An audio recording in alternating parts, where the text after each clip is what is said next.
essa apresentação eu tinha feito lá no outro canal do Elube, só que eu trouxe apenas três exemplos sobre a questão dos costumes, e eu direcionei o assunto para a questão do pecado, para a questão do perdão, para a questão do sacrifício, porque o livro de Urântia ele vem reformular essas questões de pecado, sacrifício e perdão. Só que antes de reformular isso, ele dá uma explicação, né, por esses fatos dessa reformulação. Bom, eu vou falar agora, vou continuar o mesmo assunto, só que eu vou trazer mais exemplos, né? Eu consegui catalogar, eu acho que nas minhas contas, mais ou menos 150 costumes primitivos que a gente utiliza no, na, ó, acho que vocês conseguem ver aqui os papeizinhos, né? Então foi bastante costumes primitivos que eu consegui catalogar, só que eu passei por Notion 33. Depois eu vou compartilhar o link com vocês, aí ó, de acordo que eu vá colocando lá, vocês podem ir verificando, né? Bom, de início, vou explicar o que é o costume, né? No documento 68, ele diz que o que é o hábito para o indivíduo é o costume para o grupo. E ele ainda continua dizendo que os costumes originaram-se de um esforço para ajustar a vida grupal às condições de coexistência de massa. Para sintetizar esses dois textos, eu trouxe o seguinte texto aqui. Só retirar essa imagem aqui. Pronto. Os costumes são as práticas sociais e tradições que evoluíram ao longo do tempo para ajustar a vida grupal às necessidades da coexistência em sociedade. Eles surgiram como a primeira instituição social do ser humano, inicialmente inconscientes e baseados em esforços para evitar dor e buscar prazer. Ao longo do tempo, os costumes passaram a regular comportamento, formar normas e tradições que garantem a coesão social e a continuidade da civilização. Bom, sabemos que na nossa família temos criações diferentes, temos jeitos diferentes, a nossa personalidade é diferente. Quando eu digo personalidade, assim, no sentido de lidar, de modo de viver, são diferentes. Então, para a gente coexistir em sociedade, para que não haja esse atrito, foi necessário, meio que inconsciente, como o texto diz, a criação dos costumes. Os costumes foram aquelas práticas, né, feitas por todo mundo. É uma forma de evitar esse atrito de cada personalidade. E também os costumes, eles vieram da origem às leis, às tradições, às instituições, que a gente vai ver um pouco mais na frente. Tudo que tem na nossa sociedade, ela se originou no costume, né? No ato da gente praticar é, de forma conjunta alguns atos. Eu trouxe aqui logo de início, esse slide estava para o final, mas eu trouxe logo de início aqui, para a gente entender que os costumes são práticas e comportamentos que uma sociedade ou grupo adota e considera como parte da sua rotina ou identidade. Embora sejam amplamente seguidos, os costumes geralmente são mais flexíveis e sujeitos à mudança. O livro de Urântia diz que a sociedade ela vai do simples ao complexo. Então, ao mesmo tempo que ela vai ficando complexo, a gente resolve um problema, cria outro, os costumes também vão mudando. O livro também dá uma colher de chá para nós, onde ele fala quando há essa mudança de costumes. E vale alertar que toda vez que há uma mudança de costume, há um certo conflito, uma certa animosidade na sociedade. Bom, já o tabu, ele se refere à prática e comportamentos ou assuntos considerados sagrados ou proibidos dentro de uma sociedade. Os tabus são fortemente regulamentados e sua violação é vista como uma transgressão grave, muitas vezes com consequências sociais, morais e espirituais severas. E é aqui que se origina a ideia do pecado. A ideia do pecado, ela nada mais é, né, do que uma transgressão do tabu. Então, quando você transgride um tabu, você está transgredindo você está cometendo pecado. E é isso que o livro vem reformular, no qual eu falei numa outra apresentação. Mas esse não é o foco.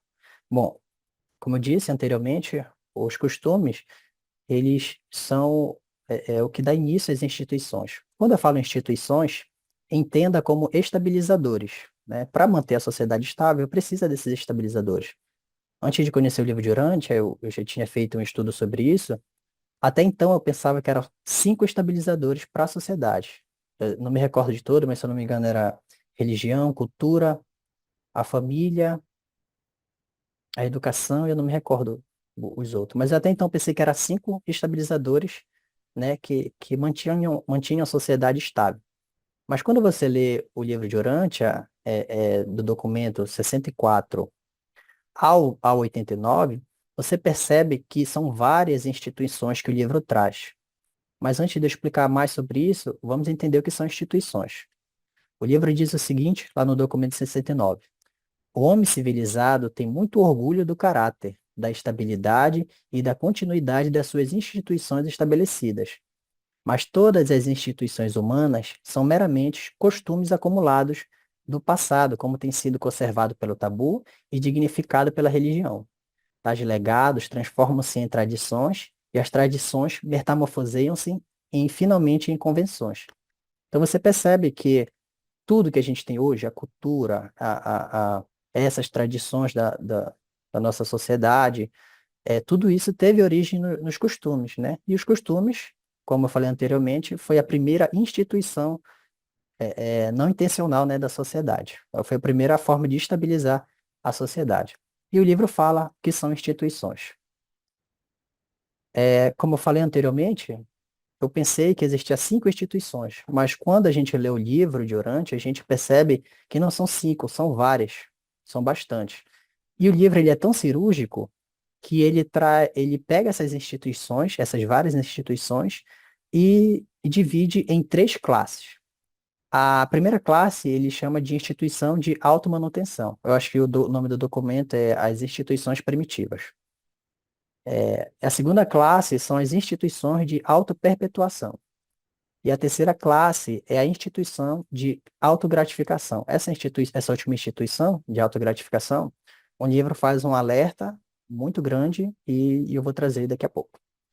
Bom, vamos para a primeira instituição, né, que é de automanutenção. Está lá escrito no documento 69, ele diz o seguinte: estas instituições abrangem aquelas práticas que advêm da fome de alimento e dos instintos ligados à autopreservação.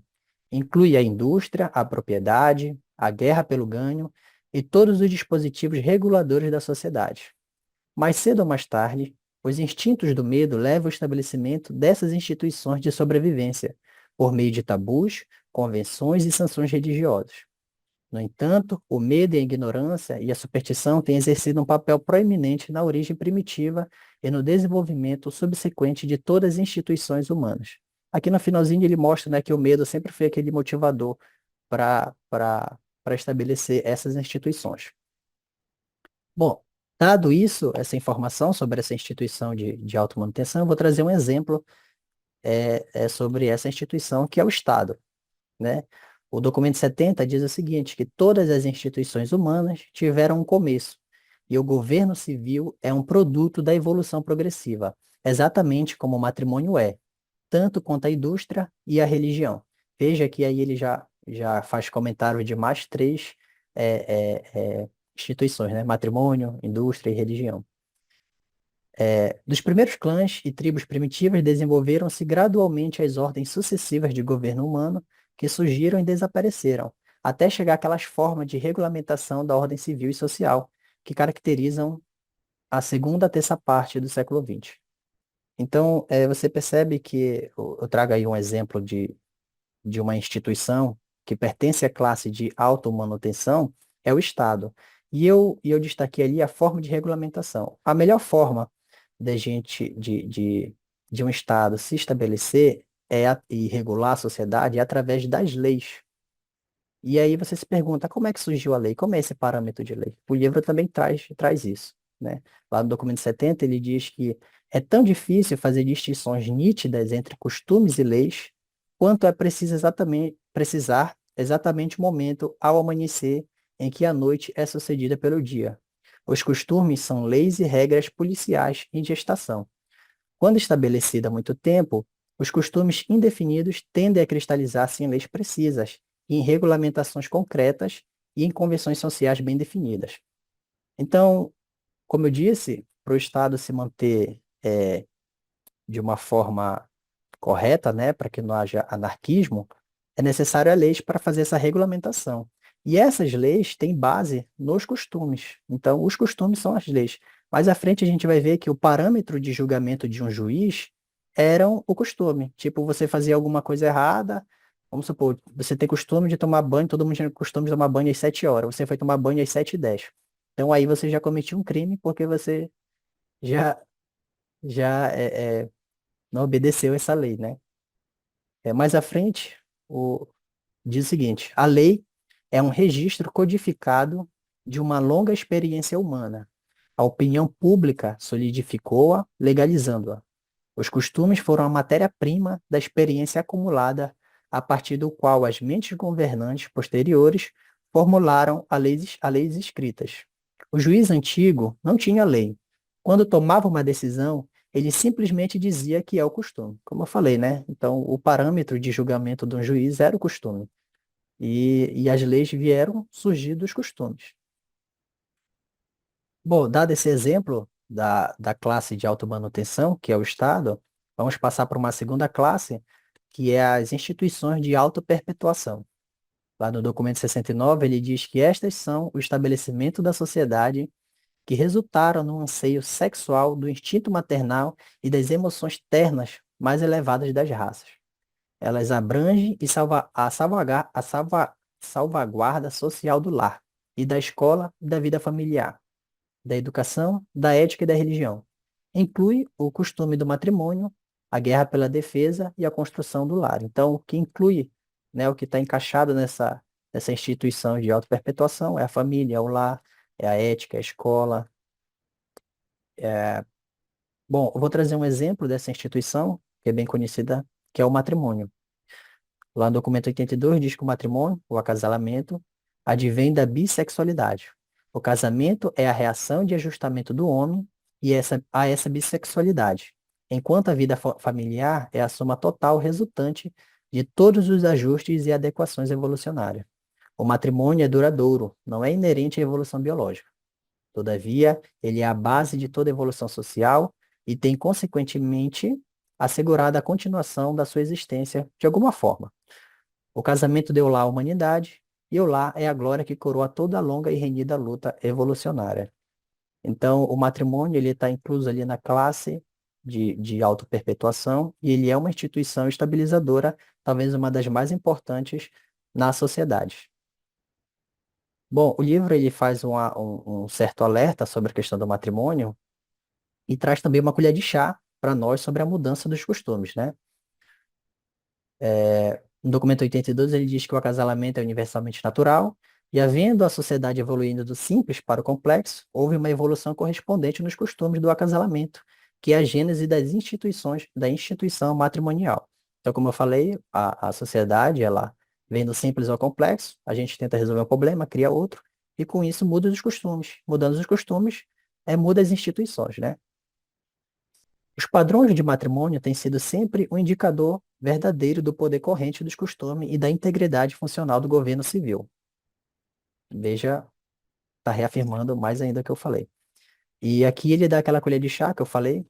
Deixa eu só mover essa imagem aqui. Tá.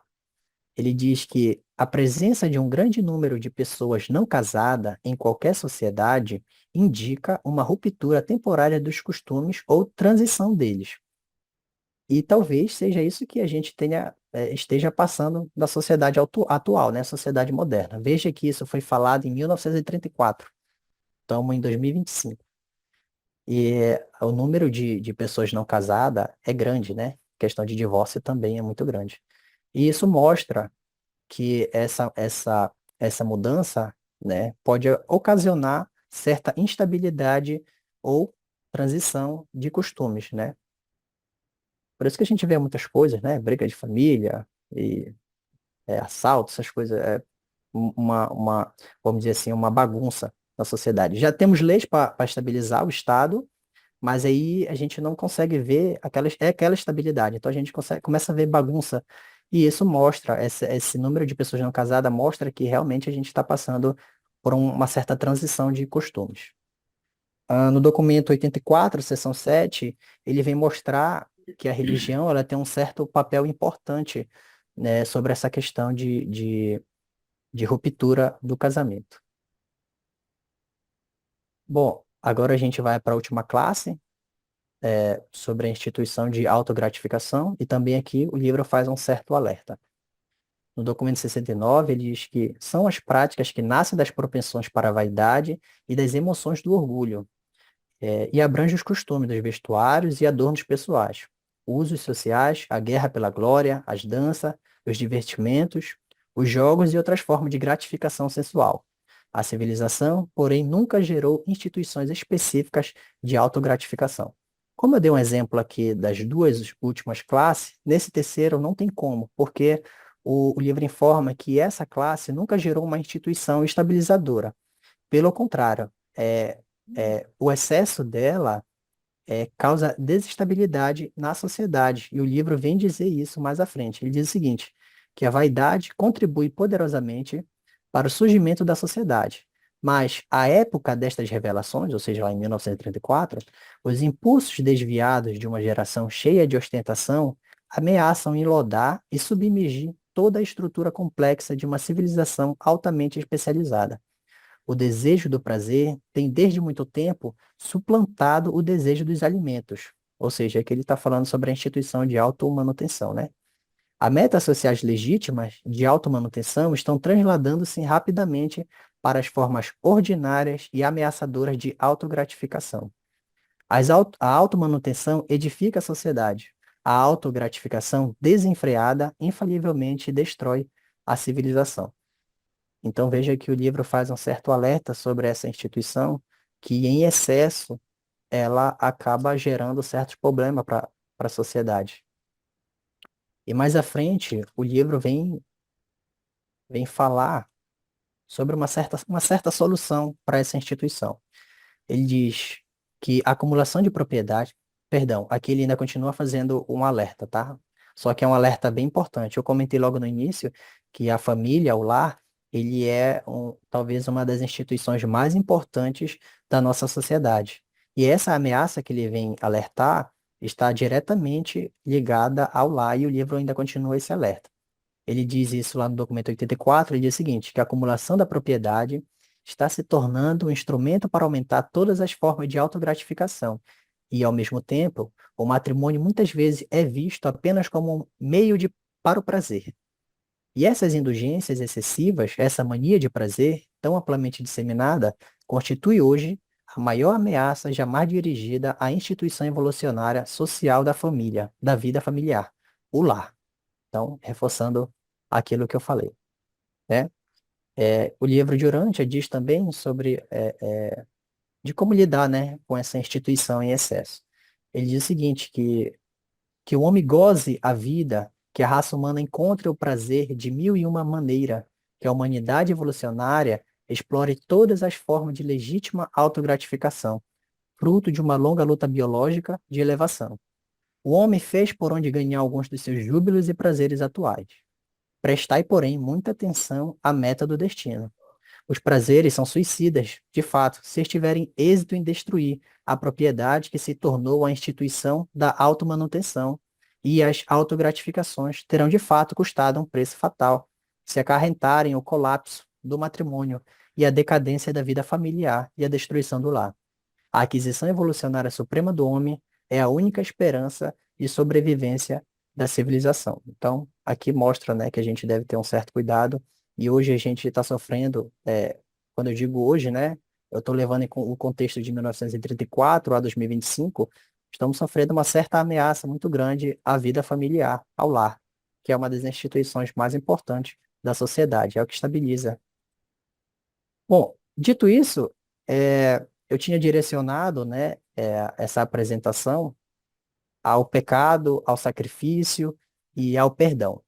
Mas hoje a gente não vai fazer isso. Hoje eu vou mostrar uma lista, pelo menos de 33 costumes que eu consegui catalogar no livro de Urântia e que hoje influenciam, né? Hoje a gente tem essa prática de utilizar, tá? Eu vou abrir aqui o Notion, não sei se todo mundo está conseguindo enxergar, só fazer uma alteração aqui.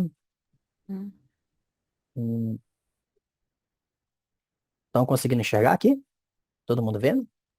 Sim, sim. Antes de eu iniciar, de eu passar para essa lista aqui, alguém tem alguma dúvida? Ou foi muito rápido? Não, eu só queria fazer um comentário. Você falou dos costumes, né? E a gente vê que os costumes muitas vezes são mais fortes que leis, né? Por exemplo, assim, ó, desde 77, quando foi instituído o divórcio no Brasil, que a mulher não é mais obrigada a usar o sobrenome do marido, né? E eu acho que a grande maioria ainda usa. Apesar da mulher hoje estar casando mais tarde, está se divorciando mais, aí tem que trocar todos os documentos para pôr o sobrenome do marido, depois divorcia, tem que trocar tudo de novo, Isso é né? verdade.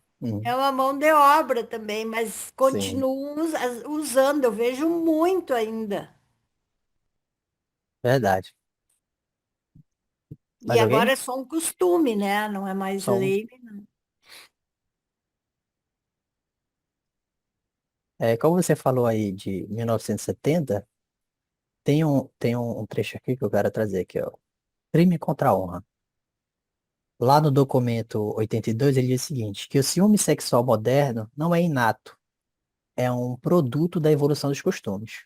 O homem primitivo não era ciumento de sua esposa.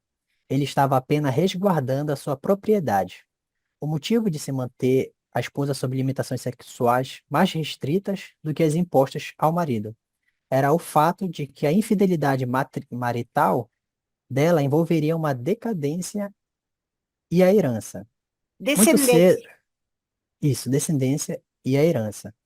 Muito cedo, na marcha da civilização, foi uma má a reputação do filho ilegítimo. A princípio, apenas a mulher era punida pelo adultério. Posteriormente, os costumes também decretaram a punição do seu parceiro. E durante um longo tempo, o marido ofendido, ou o pai protetor, tinha o direito pleno de matar o invasor masculino. O povo moderno mantém esses costumes que toleram os crimes chamados de honra sob uma lei tácita. Bom, eu trouxe aqui uma notícia, né, que também é recente, que diz o seguinte: no Brasil colônia e no início do período imperial, a legislação refletia normas portuguesas que permitiam ao homem matar a mulher por adultério sem sofrer punição. As ordenações filipinas, né, autorizavam que se o esposo ou pai surpreendesse a mulher em um flagrante adultério, podia matá-lo legalmente.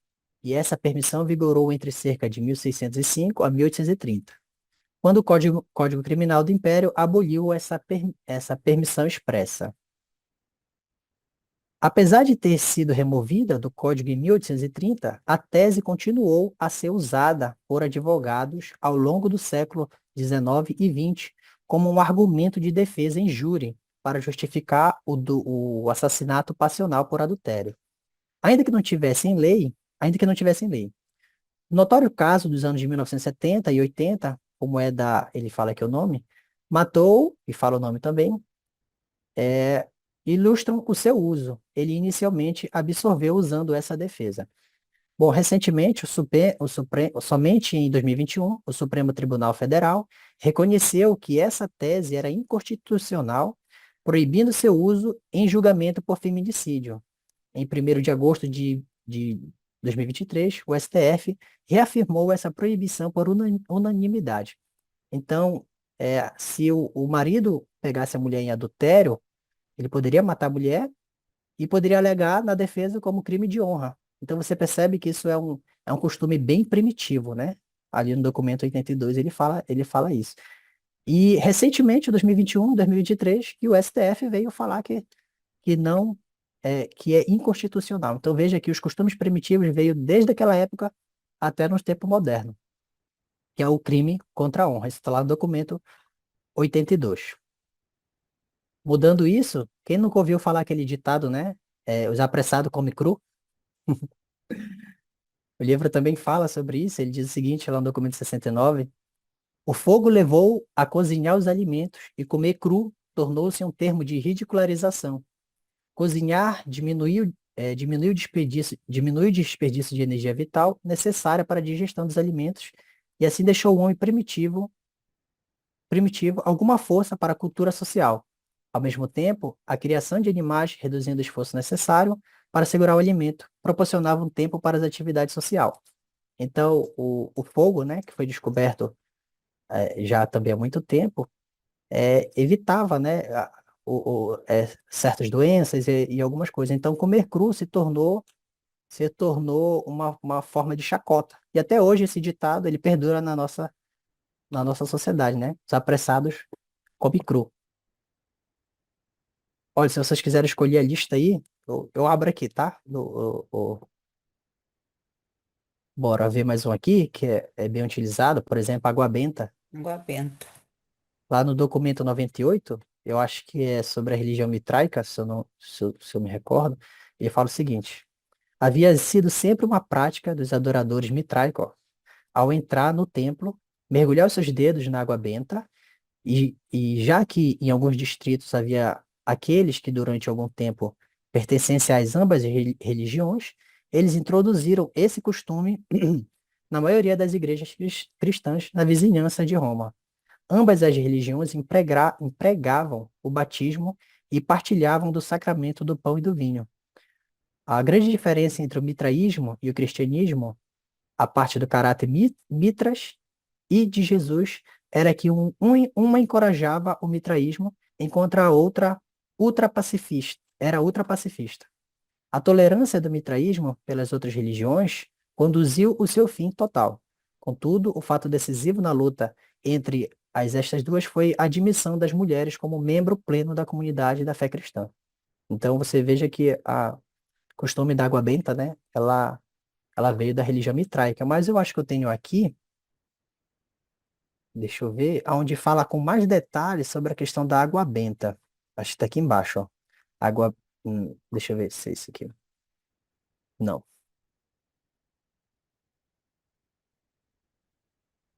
Hum, Não me recordo onde está, mas ele tem um texto que ele fala com mais detalhes onde é utilizado esse costume da água benta. Acho que outro que é bem comum é o uso do anel. Ah, o rapto das esposas. Esse aqui é bacana. Quem nunca viu aquela foto, né, do homem carregando a mulher pela porta depois que casa, né? Ou então põe aquela imagem em cima do bolo do homem sequestrando a mulher. Isso também é um costume bem primitivo que está registrado lá no documento 83. Ele diz que a coerção, não a atração, foi o caminho de acesso ao matrimônio primitivo. Nos tempos primitivos, a mulher não sentia indiferença sexual, apenas a inferioridade sexual imposta pelos costumes. Assim como sequer percebeu ao comércio, o matrimônio pelo rápido precedeu ao matrimônio por contrato. Algumas mulheres eram coniventes com o rapto para escapar à dominação dos homens mais idosos da própria tribo. Preferiam cair nas mãos dos homens e de outras tribos, mas da mesma idade delas.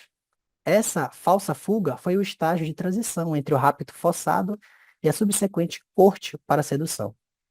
O tipo primitivo de cerimônia de casamento foi como uma encenação de um rapto, uma espécie de ensaio de fuga que certa vez foi a prática comum. Mais tarde, o rapto simulado tornou-se uma parte da cerimônia normal de casamento. O fingimento de uma moça moderna de resistir ao rapto e de ser reticente quanto ao casamento é todo um remanescente de um costume antigo. Carregar a mulher através do limiar da porta é uma reminiscência das inúmeras práticas antigas, entre entre outras, dos dias dos raptos das esposas. Então, aquela foto, né, que bate carregando a esposa entre a porta é um costume também primitivo. Bom, tem outro aqui. Ah, esse aqui é bacana. Eu acho que é no Nordeste que fazem isso, né? Que eles usam aquele galho de árvore, aí vai andando assim, aí quando ele abaixa, ali tem uma poça d'água. Não sei se eu tô falando certo. Se eu estiver errado, aí me corrijam. Isso é um costume também do culto à adoração às árvores, né? O documento 85 ele diz que a crença de que a água, bem como os metais preciosos debaixo da superfície da terra, podem ser detectados por um divinatório ramo de madeira é uma lembrança dos antigos cultos às árvores.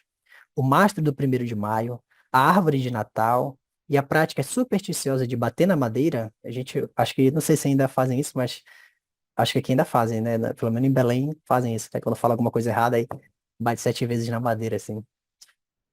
A árvore de Natal e a prática supersticiosa de bater na madeira perpetuam alguns dos antigos costumes de adoração das árvores e dos seus cultos mais recentes. Então, Agora, esse aí da madeira, eu não sei se foi coincidência, mas já vi muita gente encontrar uhum. água procurando com, a gente chama aqui de furquilha, assim, né, Aham. com a madeira. Pois é, isso é um costume, né? Pois é, é um costume, mas funciona. Enfim, Eu é, fiquei curiosa naquele da circuncisão, eu não lembro o que que eles dizem. bem que em cima, a circuncisão. É, É, lá no documento 92 ele diz o seguinte, que a evolução da religião tem sido traçada desde o medo primitivo e a crença em fantasma, passando por muitos dos sucessivos estágios de desenvolvimento, incluindo os esforços para coagir os espíritos, primeiro e para bajulá-los depois. Os fetiches tribais transformaram-se em totens e em deuses tribais. A fórmula mágica transformaram-se nas preces modernas. A circuncisão, inicialmente um sacrifício, tornou-se um procedimento de higiene. Então, a circuncisão, né, como o texto diz, ele foi uma forma de adorar os deuses, de tentar apaziguar os deuses, e era feita a circuncisão. Porém, acho que na época de Moisés, não sei, foi o começo, foi usado como forma de higiene pelo fato de ele ser ele desprovido de água e não tomar banho, acumulava sujeira ali no prepúcio, né? E para que não houvesse isso, foi necessário a questão de circuncisão em forma de higiene, pelo fato de tomarem menos banho e dentre outras coisas. tem Ah, muitas práticas assim, né, da alimentação e tudo que eles tiveram. sim. Até no livro de Urântia mesmo, ali lá na Dalamátia, eles criaram muitos costumes que dá para a gente ver que era para que eu acho que o banho também, algumas coisas assim que a gente via que era por higiene, mas eles Uhum, primeiramente eles falavam que era por religião e coisa, mas eles já sabiam, né, que tinha algumas sim. coisas assim que era por higiene também, principalmente na Dalamátia lá. Ó, tem outro aqui. Altar de pedra, circuncisão. Ah, aquele vizinho, sabe aquele vizinho bisbilhoteiro que tem no lado da casa de vocês, assim, que eles querem saber o que vocês estão fazendo? Também é um costume primitivo. Lá no documento 70 ele diz que nas sociedades mais primitivas, a opinião pública agia diretamente. Não eram necessários oficiais da lei. Não havia privacidade na vida primitiva. Os vizinhos de um homem eram responsáveis pela sua conduta. E daí adivinha o direito deles de intrometerem-se nos assuntos pessoais um dos outros. A sociedade era regulada pela teoria de que o grupo do qual se era membro deveria ter o interesse e comportamento de cada indivíduo e que, em uma certa medida, devia controlá-lo. Então, não tinha lei, né? Então, a opinião pública, vamos dizer assim, é o que valia. E para saber o que tu estava fazendo, sempre tinha que ter aquele vizinho que vigiasse o teu comportamento, a tua forma de agir. E, como o texto diz, eles tinham que ter um objetivo em comum. Elionai, Pode falar. ali eu queria ver o uso do anel, por favor. O uso do anel. Vamos lá. Isso está registrado lá no documento 82, seção 2, ele diz o seguinte, que as mulheres sempre ficaram sujeitas a tabus mais restritivos do que os homens. Os costumes primitivos concediam às mulheres não casadas e aos homens o mesmo grau de liberdade sexual. Contudo, sempre foi exigido das esposas que fossem fiéis aos seus maridos. O casamento primitivo não restringia muito as liberdades sexuais do homem, mas ampliou os tabus quanto à licença sexual da esposa. As mulheres casadas sempre portaram alguma marca e colocavam à parte, como uma classe separada, fosse o penteado, a roupa, o véu, o recato, os adornos ou os anéis. Então, os anéis ali era uma forma de destacar, né, as mulheres casadas, vamos dizer, das outras mulheres daquela época, né? E é por isso que Na igreja, né, as mulheres casadas usavam o véu preto, né, e as solteiras o véu branco. Eu acho que me nas lembro. cartas de Paulo, ele diz que a mulher, quando ela for falar, ela precisa de um certo véu ou permissão do marido. Então tem tudo isso são costumes primitivos, né? Os anéis acompanham até hoje, né? Ah, mas Pois é, agora os homens também têm que usar, não são só as mulheres. Sim. Deu uma evoluída no costume, né? É, deu uma... Bom, vocês querem escolher mais algum? Pode escolher aqui. Eu vou abaixando devagarzinho e vocês.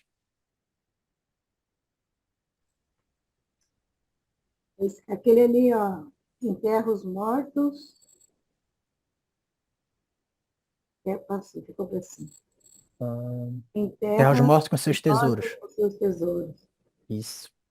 Isso é um costume egípcio, né? Da cultura egípcia, mas o livro ele traz. Lá no documento 69, ele diz que as tendências religiosas. Ele faz uma lista lá, né? E a segunda é sobre as tendências religiosas. O homem primitivo também queria constituir uma propriedade como um núcleo para começar a vida na próxima existência. Esse motivo explica por que prevaleceu durante tanto tempo o costume de enterrar-se os pertencentes pessoais de um homem com ele. Os antigos acreditavam que apenas os ricos sobreviviam à morte com alguma dignidade e prazer imediato. Aqueles que ensinaram a religião revelada, mais especialmente os instrutores cristãos, foram os primeiros a proclamar que o pobre poderiam ter a salvação no mesmo termos em que os ricos. Então, o cara queria ter uma vida de luxo que ele teve na vida real, né, na outra vida, então eles pensaram, ó, bora enterrar as coisas que eu preciso aqui, para na próxima vida eu já ter, né, um passo a mais. E era por isso que os mortos eram enterrados com seus utensílios. Isso é muito visto na cultura egípcia, né? Ali dos faraós, onde eram enterrados com seus tesouros. Já acreditavam na vida após a morte, né? Interessante. Sim. E o Shabat, por que que era? Não me lembro. Shabat, bora lá. Tá lá no documento. Ele é um pouquinho longo, eu acho que eu vou tentar resumir aqui. Vou ler a primeira e a última, que geralmente sintetizam, né, o que a gente quer ver. Tá lá no documento 74, ele diz que era já quase a hora do alvorecer do sétimo dia deles, na terra, está se referindo a Adão e Eva, quando Adão e Eva souberam das alarmantes novidades da proposta desses mortais bem-intencionados, mas desguiados. E então, ao mesmo tempo em que os pássaros e os transportes estavam já batendo as asas para buscá-los e levá-los ao templo, as criaturas intermediárias, sendo capazes de fazer tais coisas, transportaram Adão e a Eva ao templo do Pai. Era bem cedo na manhã desse sétimo dia, e do monte onde tinham sido recentemente recebidos, Adão adiantou-se para explicar sobre as ordens dos filhos divinos e deixou claro para aquelas mentes terrenas que apenas o Pai é aqueles a quem ele designava podia ser cultuado ou adorado. Adão deixou bastante claro que ele aceitaria qualquer honraria e que receberia mesmo todo o respeito, mas nunca a adoração. Bom, foi um dia memorável e pouco antes do meio-dia, quase no momento da chegada dos mensageiros seráficos, trazendo a notícia de que Jerusalém tomara conhecimento da instalação dos governos do mundo de Adão e Eva, destacando-se da multidão, apontaram para o templo do Pai e disseram: Ide agora até o emblema material da presença invisível do Pai, e curvai-vos em adoração a Ele, que nos fez a todos e que nos mantém vivos. E que esse ato seja a promessa sincera de que vós não sereis nunca mais tentado a adorar ninguém senão a Deus. E eles fizeram como Adão lhes havia mandado. Os filhos e filhas materiais permaneceram de em pé, com as cabeças inclinadas, naquele pequeno monte, enquanto o povo se prostrava a voltar à volta do templo. E essa foi a origem da tradição do sabate, o dia do sábado. Sempre no Éden, o sétimo dia foi devotado à reunião do meio-dia no templo, e o costume de consagrar o resto do dia à cultura pessoal perdurou por muito tempo. E essa aí é a origem do sabate, né? Quando houve aquela adoração, tentaram adorar Adão e Eva, né? Mas eles foram, não, Uhum. peraí, não é bem assim, não.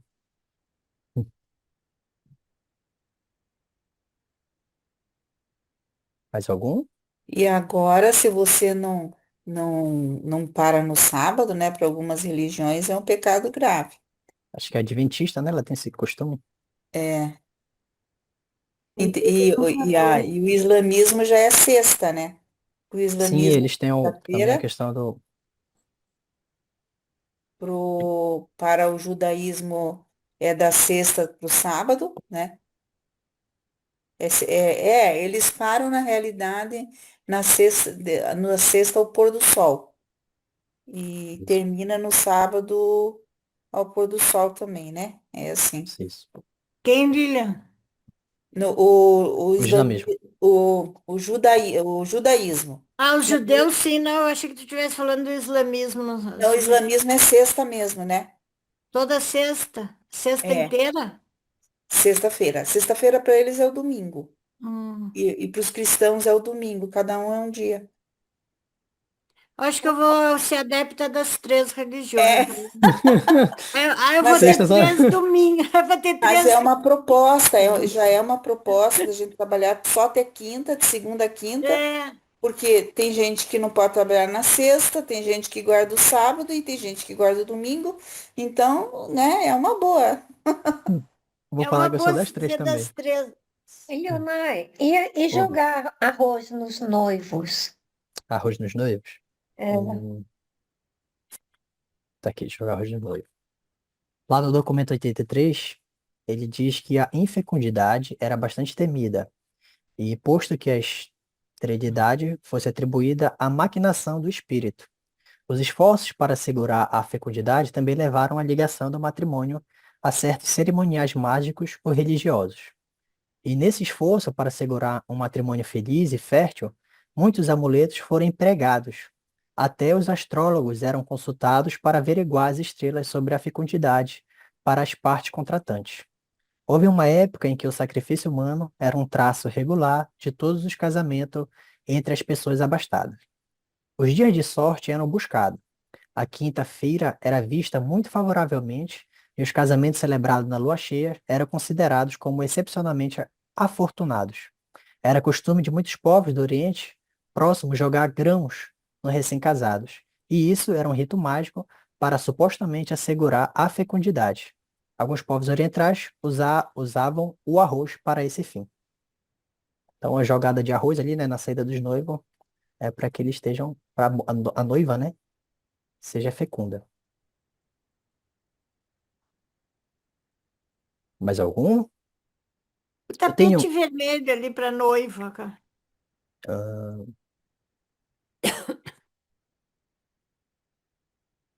Cadê? Eu tô perdido.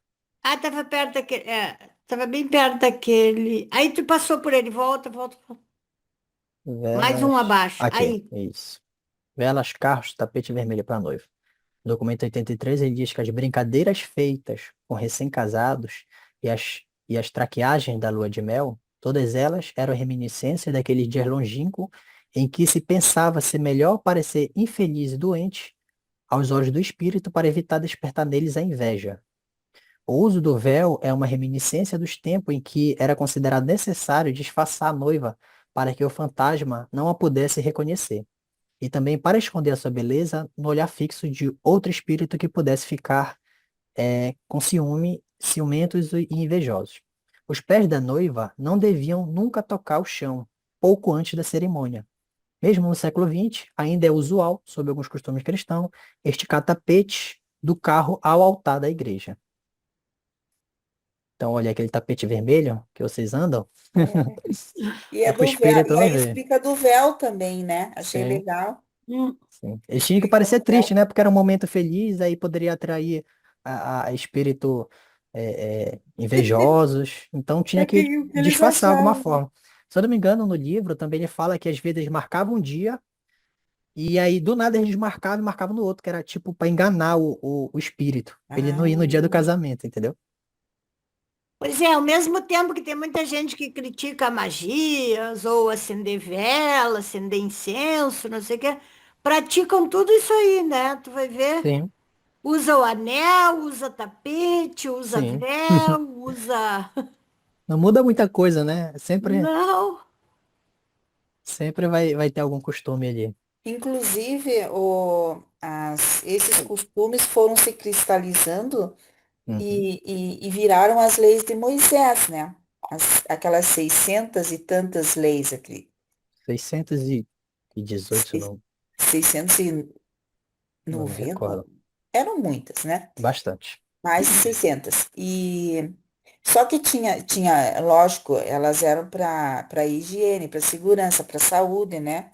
Da, de toda a comunidade hebraica ali, que os costumes que eles tinham, mas viraram lei porque para todos obedecerem, né? Uma Sim. delas era lavar as mãos, mas não tem aqui, né? Não, acho que aqui, se tiver, Não. deve estar no livro, porque como eu falei, eu marquei alguns costumes, aí eles estão, não sei Aham, se vocês conseguem ver, estão por aqui, e aí eu não passei todos pro Notion, mas e depois eu aham. vou compartilhar esse site aqui, e com o tempo que eu for colocando, vocês vão verificando, né? Uhum. Caso Uma precise. delas era lavar a mão, então a gente até Sim. comentou isso ontem na aula, e porque Jesus, ele disse, porque como eles eram muito apegados aos costumes, né? Uhum. Daí Jesus disse, ó, vocês têm a lei lavar as mãos, mas a mão pode ficar limpa e o coração, mas vocês não veem o coração e tal, né? Toda aquela Uhum. questão. Mas muitas coisas eram lei. E até Sim. hoje são pelos os judeus mais, assim, Ortodoxo, né? mais ortodoxos, eles seguem. Sim. Ó, esse outro costume aqui é bacana sobre o Ah, era isso incenso. aí que eu ia pedir para tu Incenso abrir. e chama olímpica. Ai, É, legal. no documento 69 ele diz o seguinte, que embora Andon, o descobridor de como fazer o fogo, evitasse considerá-lo um objeto de adoração, muitos de seus descendentes viam a chama como um fetiche ou um espírito. Não souberam tirar o benefício sanitário do fogo, pois não queimavam os detritos. O homem primitivo temia o fogo e sempre buscava mantê-lo para um bom humor. Daí o uso dos incensos, né? Então, utilizando o incenso queimar a noite toda, né? Era para que mantesse o bom humor e não apagasse. Sob circunstâncias nenhuma, os antigos cuspiam, cuspiriam no fogo, nem caminhariam entre algumas pessoas e o fogo. Mesmo as piritas de ferro e as pedras de sílex, usadas para acender as chamas, eram consideradas sagradas pela humanidade primitiva. Era um pecado extinguir uma chama. Se uma tenda pegasse fogo, permitia-se que queimasse. Os fogos do templo e dos santuários eram sagrados e nunca se permitia que se apagasse, exceto em vista do costume de fazer um fogo novo, anualmente ou depois de alguma calamidade. As mulheres eram escolhidas como sacerdotisas por serem a custódia dos fogos familiares. Então, eu coloquei das Olimpíadas aqui porque nas Olimpíadas, no esporte, né, ele tem aquele costume de acender a tocha. Aí a tocha só é apagada quando acende aquela mais grande e ali ela tem que estar acesa por um bom tempo e não pode ser apagada. Então isso é um costume primitivo, que se for apagada, né, é questão de um pecado mortal. Eu acho que mais aqui embaixo ele ainda fala um pouco Eu sobre os não Jogos lembro se Olímpicos. ainda é, mas eu me lembro que quando eu era estudante, na Semana da Pátria, tinha a pira da pátria, que eles falavam, né? E a gente tinha que ficar lá guarnecendo fogo toda Semana da Pátria. A gente adorava ir para lá, assim, era sempre de dupla, né? Ficava Hum. 1 hora cada dupla, né? Mas daí a gente matava a aula, ficava lá se divertindo, né? Eu não sei quem, eu não sei Bom, quem que passou por isso, mas a gente ia lá guarnecer o fogo eu parei um pouco de na compartilhar Semana aqui, da que Pátria. mas eu vou deixar o site disponível depois no grupo, e aí com o tempo que eu for colocando outros costumes aqui, né? Que já está catalogado, e alguns que, com o tempo que eu for lendo, e eu ver ali e catalogar, vocês podem ir verificando. E se a gente achar algum também pode ir passando para Ou ti, para tu é melhor ainda, colocar lá, né? já ajuda, né? É, Essa catalogação. Bom, então, porque é desde muito já, legal isso aí, eu achei. eu fico aí muito grato pela oportunidade, e é isso aí, pode estar disponível a perguntas. Então, com relação ao fogo, né, existe uma cerimônia perto da Páscoa, acho que é no sábado de Aleluia, é a cerimônia do fogo, na Igreja Católica, ainda existe isso. É, Uhum. então, e na, Eu acho que é na quinta ou na sexta-feira santa, Lilian. não, é no sábado, né, Cida? É no sábado que Ah, eles no fazem. sábado. Acho que É, eu acho que não é do fogo novo que eles falam, que tem aquela vela enorme lá, que, se não me engano, é para ficar acesa no sacrário, né? No período pascal. Então, e daí também tem o fogo da festa de São João, né? Da hum, festa de São João também tem, as fogueiras, é. que é o costume de fazer a fogueira. Talvez a adoração ao fogo, né? Tem desde os tempos primitivos até no tempo de hoje, né? É, Então a gente percebe que Andon, é. não, Andon e Fonta, pensa bem, Andon e Fonta. Pois é. É bem antigo. Aqui, o Roberto quer falar, mas só pela questão do fogo, ainda aqui, assim, nas fazendas, ainda tem o costume daquele fogo de chão, assim, que esses dias ele mostraram uma fazenda, assim, que o fogo está aceso há não sei quantos anos e nunca deixam apagar. Tem muito esses fogos de chão, assim, aqui. Aham. Depois eu conto de Ro- uma sopa, mas eu deixo pro Roberto, Beto. Roberto levantou a mão. Sim. Ilionai, qual o site e qual grupo que você vai colocar essa planilha com esses costumes? É lá no Café Orante. No Café Orante eu vou jogar, porque ele era uma página particular do Notion, né? Que às vezes eu tenho muitos arquivos lá no Notion, então eu deixei ela pública para compartilhar sobre essa anotação. E eu vou jogar lá no grupo Café Orante.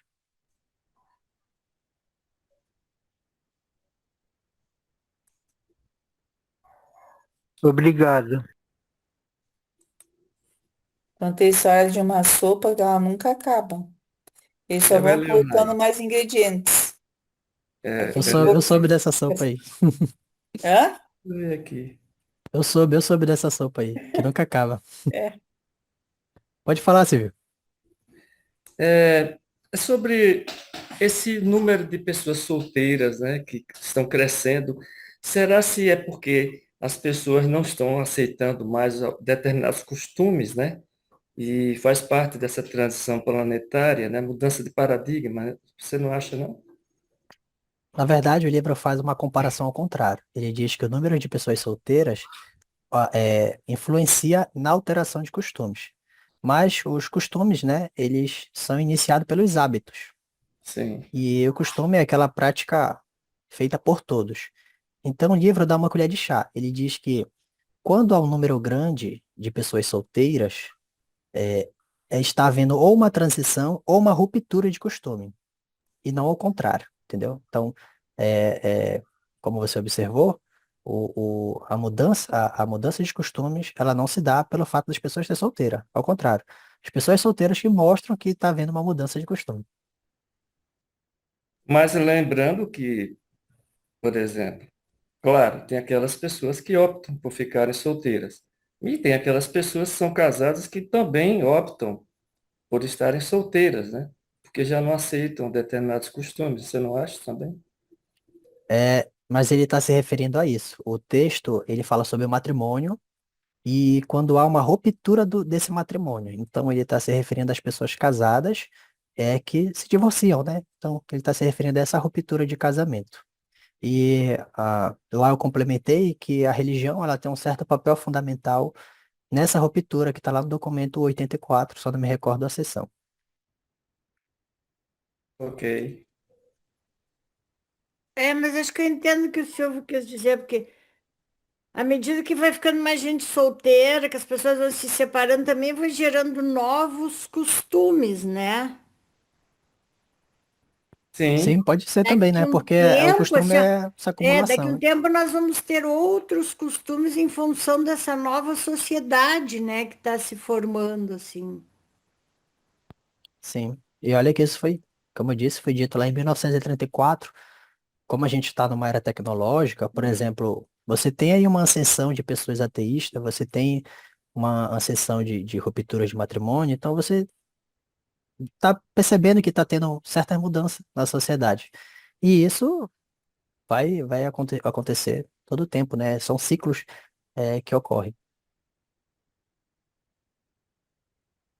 Pois é, fico pensando para onde vai nos levar esses novos costumes.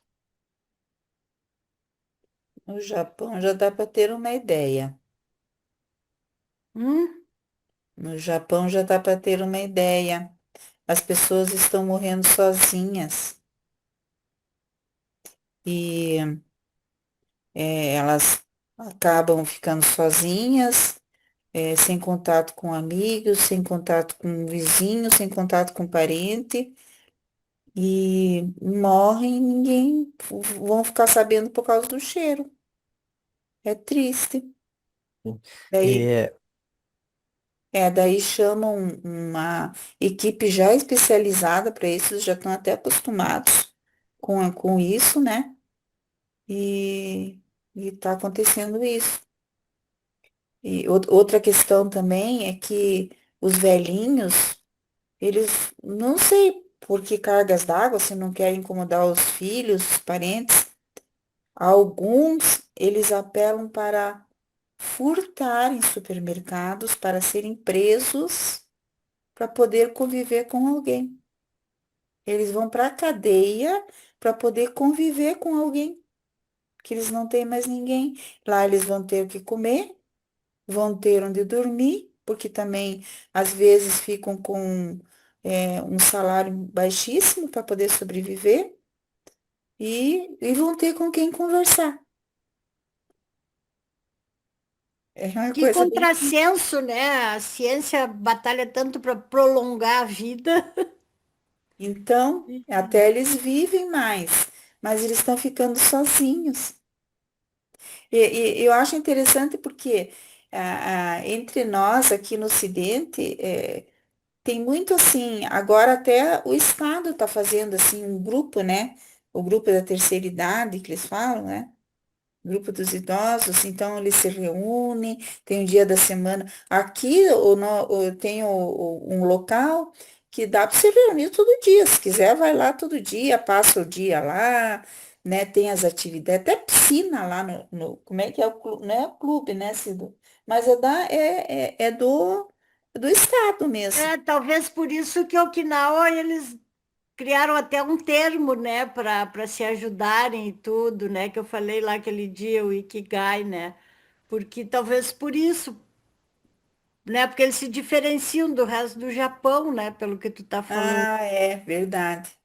que lá eles se ajudam, eles. Aham, que eles vão ter que fazer alguma coisa assim. Eu não sei por que, será que eles não têm isso lá? Nós temos aqui, gente. Os velhinhos se reúnem, tem um dia que fazem baile, viu, Estela? É bem. Pois é, eu ia te dizer, e também aqui tem muitas hoje casas de repouso e tudo, né, que não é mais aqueles É, asilos que jogavam lá assim. não, uma coisa bem mais. Pois é, e lá eles são tão avançados, mas deve ser alguns casos isolados, Lilian, será? Não, não, diz que o negócio lá está sendo. Diz que 20% de todas as prisões está sendo de velhinho. É, porque muito crime lá não deve ter também. Não tem assim, né? E daí eles saem, porque é furto, né? Um furto simples. Eles saem dali um tempo, mas daí eles repetem para voltar. Aqui pertinho da minha casa tem o Centro do Idoso. Ali tem bailinho, ali tem aula de canto, tem aula de violão, de teclado. Eles jogam lá no quintal, formam uma rede lá. Mas tem um monte de coisa, tem aula de De canto, né? artesanato. Aham, Tem atividade ali o dia inteiro. é. E reúne muito velhinho ali. Para Você pode chegar, passar o dia lá. né? Para entrar lá agora tem que fazer deixar o nome lá na secretaria e esperar ser chamado. Tanta gente que tem. Bem pertinho da minha casa. Ô, E nas Lilian, igrejas também tem, né? As igrejas ajudam muito. Se você participa da comunidade, ali é como se fosse um ambiente de proteção também, né, para os idosos. Tu queria falar, Marcos Paulo? tá me ouvindo? Sim. Não, só ia comentar que tem esses programas governamentais no Japão, mas tem pouca adesão dos velhinhos. Então, Ah, não é uma sabia. questão de vontade mesmo, eu acho. Acho que Porque eles querem aventura, né? o senhorzinho, eles também são muito orgulhosos, muito. Eles não querem ajuda também, eles não querem se sentir que estão sendo um fardo para o outro. Isso também é uma coisa cultural de lá. Então, até eles preferem ficar sozinhos, morrer sozinhos, do que dar trabalho para o outro também. E é uma coisa que é cultural, não tem como mudar com lei, com nada, só os costumes, né? Sim. Mas demora milhares de anos. Daqui a pouco eles vão começar a resolver com a eutanásia. Não, mas pelo menos que, veja, pelo menos Já tem telefonasse países que uma vez por aceitam, semana, né? né? Telefonasse uma vez por semana para ver se a pessoa está viva. Lá no Japão já tem casos do cuidador assassinar aquele que está sendo cuidado. E o cuidador não é um cuidador pago, é um da família. Então, é um velhinho cuidando do outro. Então, eles não estão nem aguentando isso mais, porque não tem mais condição de ficar cuidando, um velhinho cuidando do outro. É extremamente cansativo. Aí eles envenenam, eles matam o outro. A coisa lá está muito séria mesmo. Tem muito velhinho, muito velhinho. E nascendo menos gente, né? A situação lá tá difícil. E eu acho que o brasileiro é mais feliz, é mais alegre, tem carnaval, tem isso que aquilo, então os velhinhos vão pro bailinho, mas lá não é, como falou o Marcos, né? É uma cultura diferente. Eles são totalmente diferentes. O brasileiro é todo alegrinho, né? Então, E eles eles foram criados assim mesmo, né? Para trabalhar, para não depender de ninguém, para. não depender de ninguém. Aí prefere ir para o presídio. É porque o presídio lá deve ser muito bom, não é igual o daqui, porque o daqui ninguém vai querer ir, né? Vamos combinar? O presídio lá é Com excelente. certeza, com Porque certeza. daqui a gente, ó, quer sair fora, né? Qualquer velhinho sabe como é o presídio no Brasil. É, e lá eles têm atividades, tudo, né? Ah, deve ser maravilhoso. Tá certo, velhinho. Ficar em casa, bora pro presídio. Já não é mais nem presídio, né? Eu ia dizer, já deviam transformar metade do presídio em asilo, né? Asilo, asilo. Já que eles Gente, querem tanto. ô Mas Eli, eu achei essa ótima a coisa dos sua costumes é apresentação. interessante mesmo. Pô, muito Você falou obrigado, que vai Cristina. publicar? Você vai publicar no nosso grupo do... Isso, eu vou deixar disponível lá, aí vocês podem fazer consulta. Legal. E também eu vou Parabéns. estar adicionando algumas coisas lá, e com o tempo vocês podem ir olhando e verificando. Por E o enquanto tem trabalho 33. né, que você fez, juntou tudo. Foi muito legal. Teu som tá muito baixo, Cristina. Tá Cristiane. baixa? Acho que eu abaixei aqui. É, Peraí, deixa eu ver. Melhorou? Tá bom agora? Não, né? Tá igual? tá igual. Tá igual. Então, não sei. Mas eu tô ouvindo, acho que é por causa do fone aqui, né? Abafa. Aí eu tô É, dá conseguindo para ouvir. ouvir, dá para ouvir. Tá Dá baixinho. para ouvir. Só que é que tava passando um caminhão aqui bem na hora, daí ficou mais baixo. Daí. Mas tá meio baixo ainda. Uma luz estranha. É, mandou Mas certo. mais algum comentário sobre os costumes? Boa Acho noite, que Egler. é. Só queria dar os parabéns, Elionai. Muito Nossa, obrigado. quando eu olhei a tua apresentação, você viu, Estela? Parabéns pela apresentação. Tanto pela Obrigado. apresentação como pelo layout de cada É, slide. Tá? Ah, eu quero copiar. Layout linda que fica esse slide, bom achei. também. Achei lindo, lindo. Hã? Eu Lindo. posso deixar disponível também. Ah, Deixa. né? Porque você pôs Pega uma no imagem atrás. PowerPoint aquele modelo de Sim. slide. É. Sim, eu só não sei se as fontes podem se manter a mesma, porque como eu fabrico eles no Canva, aí muitas vezes a fonte é do Canva. É no Canva. porque eu Usa não tenho. Canva, Estela. Nós estamos É, no no, PowerPoint ainda. Mas eu acho que dá para fazer, né? O PowerPoint. Canva. Dá sim.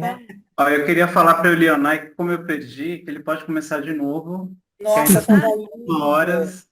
Esperar a Eu gravação também, né? sair. Aproveito e vou Tô juntar. brincando. Pode comer. Eu cheguei agora, É, não vi muito bem, olha nada. lá. Tem a gravação. Acabou. Que pena. Tô frustrada. Ó, mas são muitos mesmo, olha. Não sei se vocês conseguem ver os papelzinhos aqui, ó.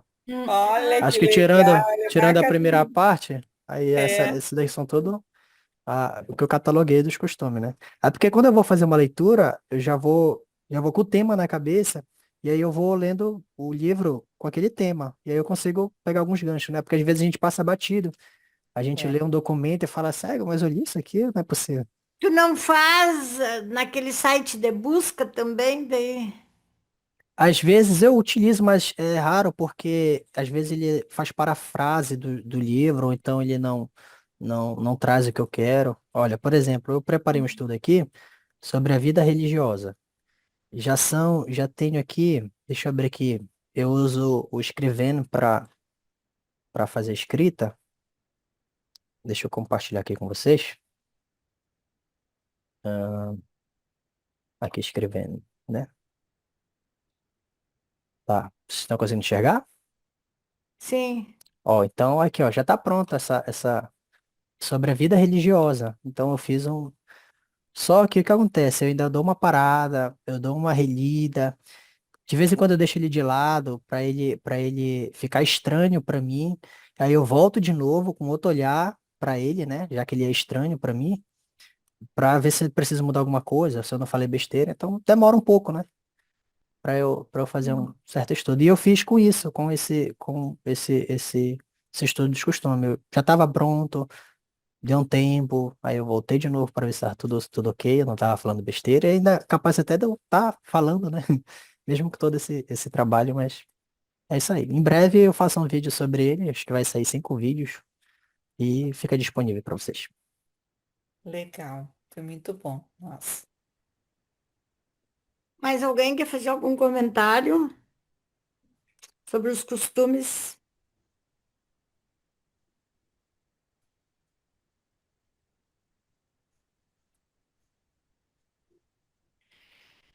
Então, acho que é isso. A Leonai quer falar mais alguma coisa? Eu Costume quero de roer a unha agradecer. tem, Leonai? Oi?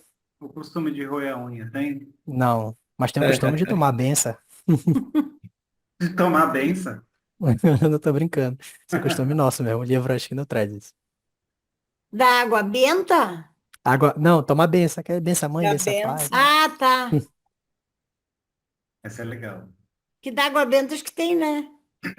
Tem, da água benta tem, é um costume da religião mitraica, né? Mas eu sei que tem mais um texto que fala ainda com mais detalhes sobre a questão da água benta. Se caso eu achar, eu coloco lá na, no site, Tá legal. Beleza. tá? Então tá, muito obrigada, Leonai. Obrigada a Sempre à você. disposição. Semana que vem é o Henrique com a Obrigada. palestra dele, para quem não assistiu no encontro, e também aqui, né? Aqui a gente tem mais tempo também para. Lá ele estava reclamando, né, que ele tinha pouco tempo. É, claro que lá no encontro não pode ser muito longa mesmo as palestras, né? Mas, Sim. Eu mas aí lembro que semana que teve vem ele vai palestra apresentar. da Gini, de 1 hora e meia, uma vez, sei lá. Aquelas palestras antigas, sabe? Ah, as antigas teve umas de 2 horas, 2 horas e meia. É, 2 horas e meia, quase 3, acho. É, teve uma lá que a gente teve quase 3 uma vez. Né? Nossa, a gente já estava saindo correndo do Nossa, encontro. quase 3, é foda. Bom, gente, é A isso aí. gente foi reduzindo. Hoje nós Valeu, estamos em Leonardo. 15 minutos. É, Leonardo, muito obrigada. Achei muito interessante o seu trabalho. Acho muito Obrigado. legal. Fazia tempo que eu estava pensando em você, que você não aparecia. Eu pensava por onde que anda Leonardo? Será que ele continua lendo livro? E pelo que eu estou vendo, não só continua lendo, como continua assim, pesquisando de maneira bem profunda, né? Parabéns. Você começou bem novinho, você era um menininho quando você começou, né? Acho que você lembra ainda de mim, né? Eu entrei na sala Eu lá para a lembro, boda de você era 2016. um rapazinho, novinho, novinho. Eu achava aquele tão bonitinho. Então, assim, nossa, que coisa boa, que satisfação saber que tem alguém que começou bem jovem e continua perseverando. Muito Você obrigado. é uma pessoa assim que eu admiro no movimento Urântia, viu? Muito obrigado. Eu fico E um muito abraço grato. para você. Às vezes é difícil aparecer nas salas, porque eu acordo muito cedo, às vezes 4 horas da manhã, 5 horas da manhã. E aí 8 horas eu já tô. São certas exceções que eu levo um pouquinho mais além, né? Aí, por isso que é difícil aparecer nas salas. Mas eu tô sempre por aqui, fazendo as leituras particulares, chamar no WhatsApp, eu tô à disposição. E é isso aí. E faz as Muito lives, né? obrigada, Leonai, foi muito Ainda legal. tem as lives todo Tem vários domingo, por a gente faz dia, as né? lives. Isso. Eu Tá certo. assisto você junto com Neemias. Então, muito Neemias, obrigado. Que Deus Se Faz o domingo já vamos merchan estar de aí, volta. Leonai. Faz o merchan do eu canal. gosto Faz de assistir inscrição. Qual, também. qual é o E horário meus que está agora? Porque estava na sexta, né, Leonai? Mudou para os domingos às 7 horas. 7. Isso. Ah, agora que é inverno, acho que às 7 eu já estou em casa no domingo. Começar a assistir algum. Posta o canal lá no café, no domingo, para a gente Tá, lembrar. pode deixar. eu assisto pelo YouTube, não É, é? no YouTube, É, quando, mas é quando eu no estiver perto, YouTube. eu vou jogar o pelo link. É YouTube porque mesmo. às vezes eu esqueço, né, que vai ter, né? Bom, é isso aí, galera. Boa noite a todos. Então,